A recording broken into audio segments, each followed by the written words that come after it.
સુરતને સ્વચ્છતામાં number 1 બનાવવામાં સફાઈ કર્મીઓની મહત્વની ભૂમિકા અંગે હર હંમેશા સી.આર. પાટીલ તેમનો ઉલ્લેખ કરતા રહ્યા છે। અત્યાર સુધી અનેક લોકોએ સફાઈ કર્મીઓને અભિનંદન પણ આપ્યા હશે।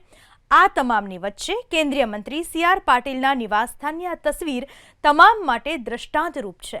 સફાઈ કર્મીઓને પોતાના નિવાસસ્થાને આમંત્રિત કરી સી.આર. પાટીલે સહપરિવાર તેમની સાથે ભોજન લીધું।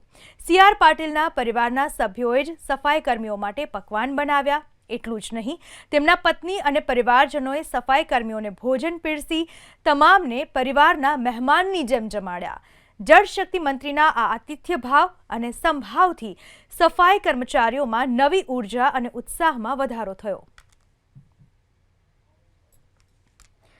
સી.આર. પાટીલ, જેમણે પોતાના નિવાસસ્થાને સફાઈ કર્મીઓને જમાડ્યા હતા, પરિવારે જાતે ભોજન બનાવ્યું હતું અને પોતાના હાથે જમવાનું પીરસી તેમને સાથે જમાડ્યા હતા। અત્યાર સુધી અનેક લોકોએ સફાઈ કર્મીઓને અભિનંદન પણ આપ્યા હશે। આ તમામની વચ્ચે કેન્દ્રીય મંત્રી સી.આર. પાટીલના નિવાસસ્થાનની આ તસવીર છે।